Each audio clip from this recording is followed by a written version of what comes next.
بتطمنش ليه على اهلك؟ ما بتسالش ليه على اهلك؟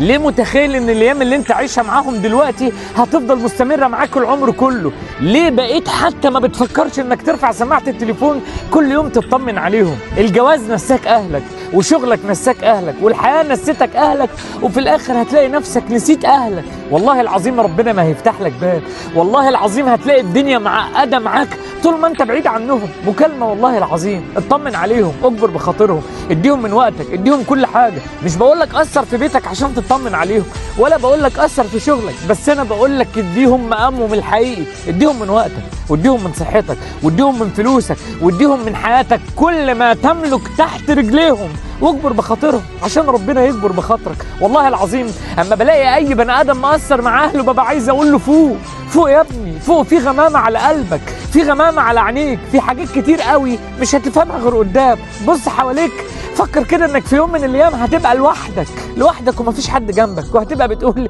يا ريت نرجع بالعمر تاني، ارجع لدقيقه تاني اقول بس الو ازيكم. ربنا يرحم كل اللي راح، وربنا يطول في عمره كل اللي جاي، وربنا يجبر بخاطر كل بني ادم بيجبر بخاطر اهله. اطمن على اهلك واسال عليهم وطبطب عليهم. العمر مش بعيد، هيجي اليوم اللي محدش يطبطب عليك، هيجي اليوم اللي محدش يسندك، هيجي اليوم اللي تسال نفسي ولادي بيعملوا معايا كده ليه؟ بس الاجابه هتبقى واضحه، انت ما عملتش فمحدش هيعمل لك. ارجوك اطمن على اهلك وخلي بالك منهم، ما عندكش في الدنيا دي حد اغلى من اهلك.